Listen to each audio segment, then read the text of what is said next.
Hey guys. I was pretty much known as the temple guy in BTD5, so it's probably about time that I got around to doing a temple video. um, so I will do that. And so we got something new here in BTD6. We have two temples. We have the tier 4 temple and the tier 5 temple. So I'll just go through them in order, obviously. We've got the Sun Temple. As you're aware, the Sun Temple, when you upgrade to it, it sacrifices everything in its radius. It's the same as BTD5.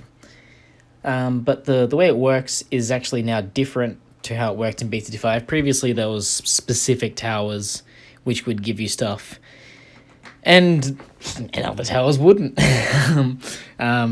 But now how we've got it is we've actually got specific categories. We've got these blue ones, which are primary monkeys, green, which are military, the purple, which are magic, and the kind of orange ones, which are support. And we also have heroes, which don't give you anything because they can't be sacrificed. And what I mean is, see, that hero is clearly within range. If I upgrade, she is not sacrificed. There is currently another issue, though.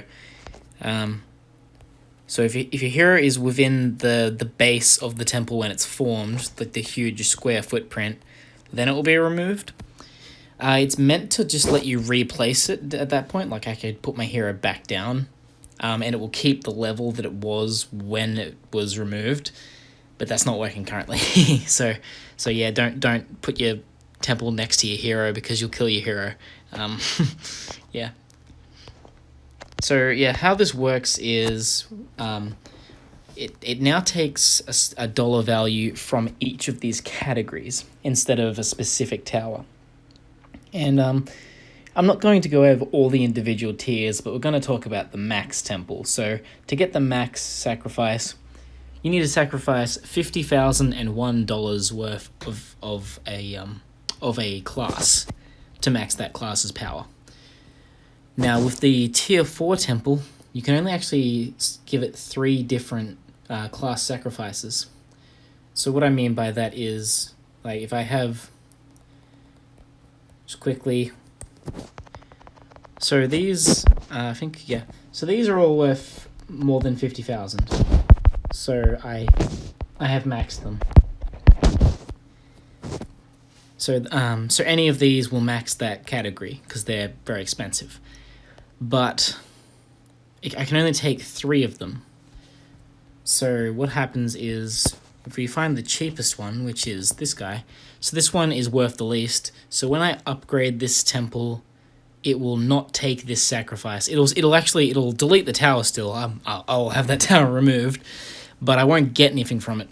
So so when you're making your tier 4 temples, you got to make sure you put 3 sacrifice. You can put multiple towers from one type to make a sacrifice. So like, if this didn't meet 50,000, I could just put another one and get up to 50,000, or like even a village. That's a farm, a village, or something like that.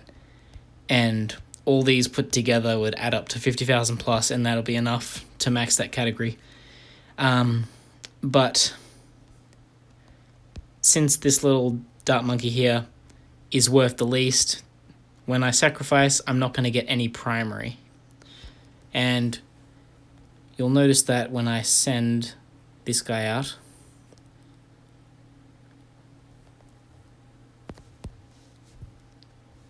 once we actually get attacking here, I'll get range. So you're seeing a few different attacks there, but what you're not seeing is the primary one, which gives it this like tack shooter kind of burst of blades and also a boomerang. And so we'll show those now.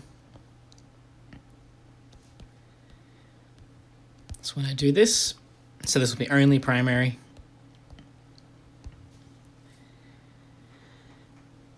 So now my temple has these little kind of glaives, which actually they ricochet. It's just like the glaive ricochet attack, but it does a lot more damage and it can bounce a lot more. And it also has this kind of burst, like a tack shooter burst. And but these aren't really what you want the primary sacrifice for. What you actually want the primary sacrifice for is that it increases the attack speed of your temple. So if I'll just chuck down 2 of these down here next to each other, And we'll do a little bit of a comparison. So this will just be a regular boring temple, and this one's going to be max primary. And hopefully they didn't need each other. Great. And I'll just chuck him through. And it's kind of hard to tell, but the top one attacks faster, basically. And if you look at their damage counters, you can obviously tell the top one is like way better. It got a little bit more there, but yeah, it was like 3 times the damage just from that short burst. And so, but we can get a total of 3 on this. I'll just go through all 4 of them. So we'll do military. And I actually meant to do top buff. I don't know what I did that for. Doesn't matter though, I can just add in a second sniper. So top path, the main thing this gives you is these little floating specters. And these have infinite range, which is pretty cool. But what we also gain is we gain this little Moab missile. It'll only target Moabs, but it does a lot of damage. It's very small, which is I mean, it's interesting. I kind of wish it was bigger, because the main attack is quite big. And what you will notice as well is another minor thing from the military sacrifice. It makes your main projectile a lot bigger, which is kind of cool. It's actually a lot better than it sounds, I think. Let's see if I can put another temple here without eating that one. I should be able to, but it gets worrying. I'm pretty sure the center of the temple is like... It's like about there. At the bottom of that Dark Monkey's feet. So I should be fine. Yep, there we go. And obviously I'm attacking more because these guys have infinite range. But you can easily tell... I'll just delete those now. This guy's projectiles were much larger. And again, I did a lot more damage than the base temple. So these are probably the two... the 2 best sacrifices just for pure DPS for your temple. Now, this one is kind of cool. The magic one. You can get, you can find a much cheaper way of doing this, but I usually just do an anti-balloon because that overkills it. And this one actually lets you spawn these little mini sun avatars, which are pretty decent. They're, not amazing, but sun avatars are pretty good, so hey. And what it also does is it gives you kind of like the Apprentice's homing attack, but it does like a huge shotgun burst of it, which is just awesome. I love it. And it also does this kind of fart, which blows back Moabs. And we'll do the same thing here. Just a base temple. This one's a bit harder to do because these like little sun avatar sentries are kind of spawned in bad spots, but who cares? As you can see, we got this little fart. It blew the balloon back. It's kind of annoying because I don't want it to be blown back at the moment. I just want to do a DPS comparison. But it's also got these cool little magic orbs which do this awesome stuff. I don't know. I really like how that looks. It's just really cool. Send a bunch of Moabs now. And these will actually, if they actually make it to it, which they won't because it's so strong. Send some of everything. The problem is it can push back Moabs, the standard blue Moabs, but it can't push back like BFBs, unfortunately. But here we go. Boom. Push the Moabs back. And if we compare these 2 temples now, this one's like, it's better, but it's not doing as much like more damage than the other 2 did. So it's not as good a pure DPS option. But what it does do, it gives you like a ninja distraction, which just lets you blow back any regular balloons, as well as that whole big fight thing which can blow back Moabs, and as well as these cool little bonus side attacks. Personally, since you can only pick 3 sacrifices for the tier 4, this is the one I usually leave out, even though I like how it looks, just because it doesn't do much damage. If you're going for a pure DPS temple, then this is good. You'll leave out the support one. But we'll go over the support one now, and we'll see why this is actually my favorite.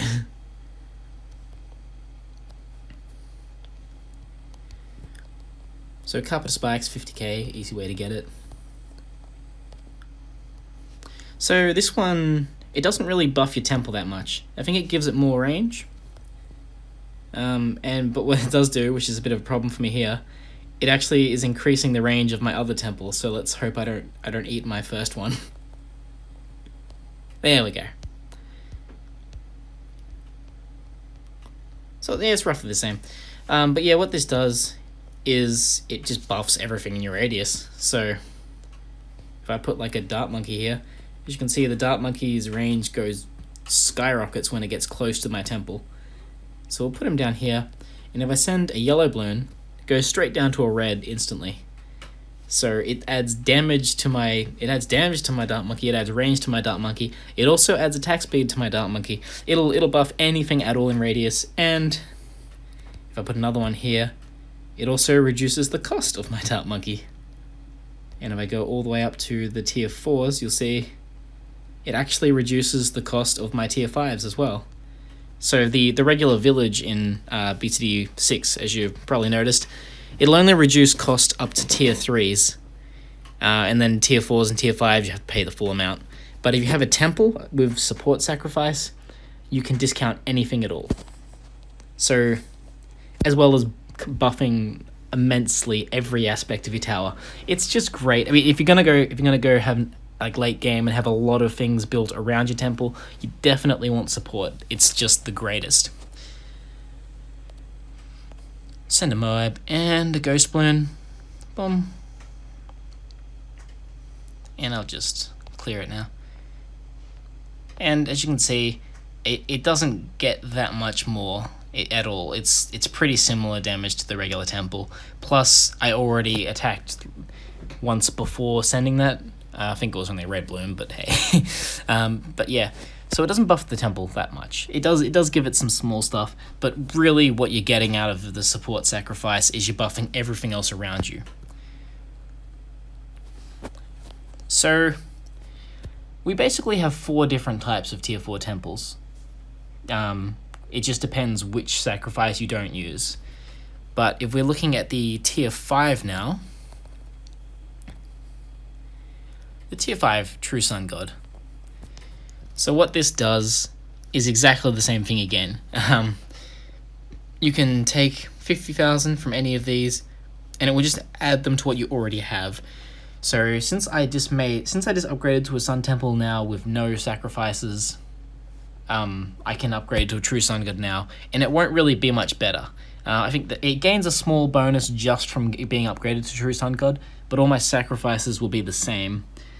So what you really get out of the True Sun God is that you can sacrifice everything again and double up on all your powers.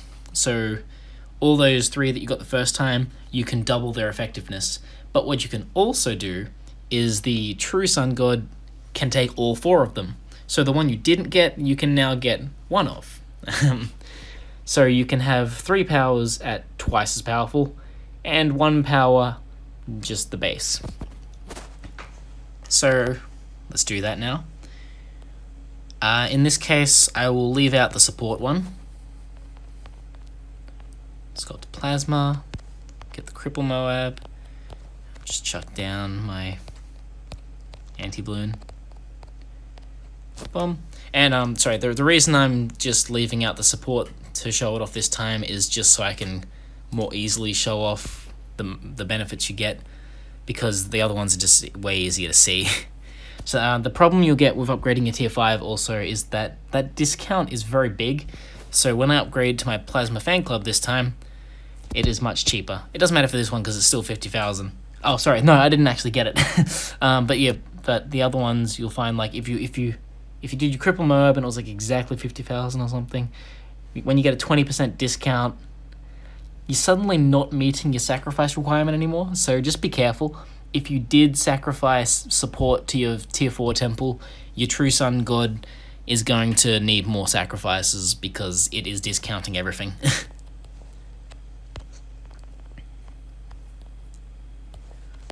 And anti-balloon, And we can also get a 4th one this time. So do my carpet of spikes.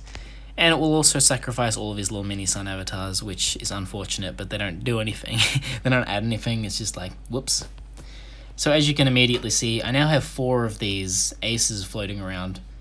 These specters, the golden ones. So I've doubled that power. I got a little mini sun avatar back there, which you can't really see. And I'll get like 4 to 6 of them now. If I speed up, maybe they'll spawn. There's the second one. And there's a 3rd one. Yay. Oh, and there's a 4th one. I think you can briefly get 6 of these, but then they'll despawn. So it's most of the time you'll only have 4. So the problem with this is, since I have the magic sacrifice, when I send this guy, it'll get blown back when it gets hit by the main temple. Oh, and we got the Moab missile, which actually, I think it just fires twice as fast when you get this.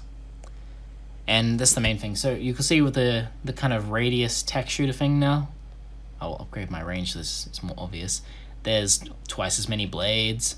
When I do my little apprentice magic thing, there's twice as many of those balls. When it does the fart is twice as fast, I believe. So everything's doubled.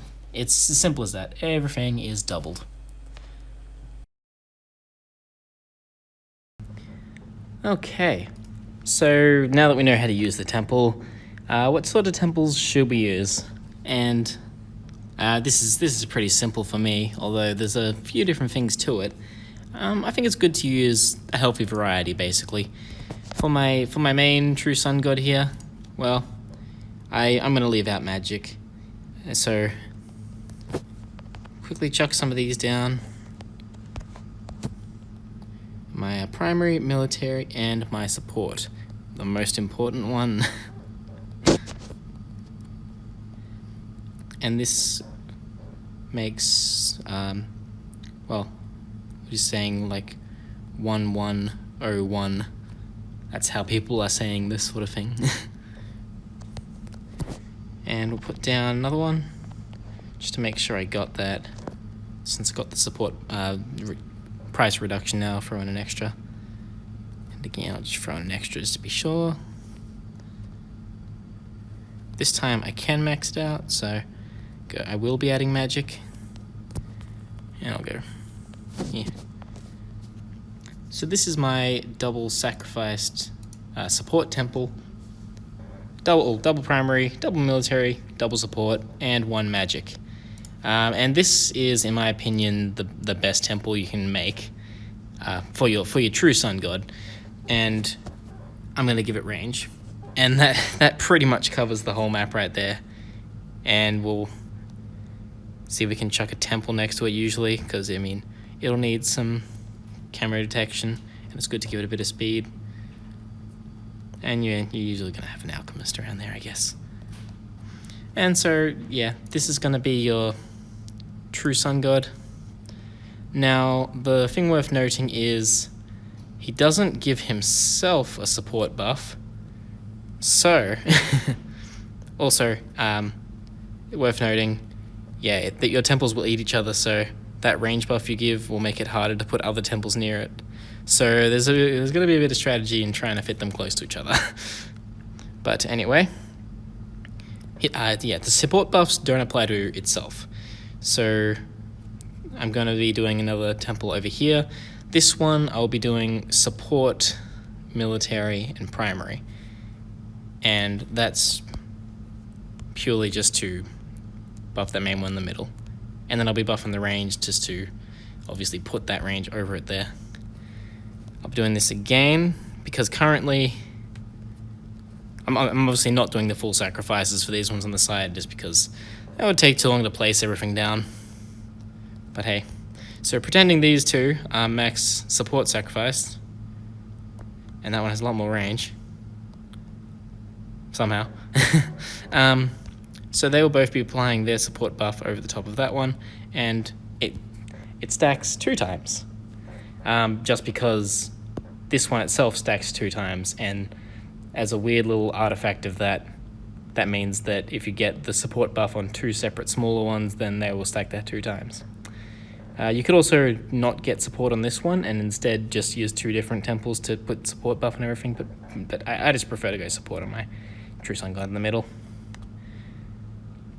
Now, as well as that, I like to have 2 more temples.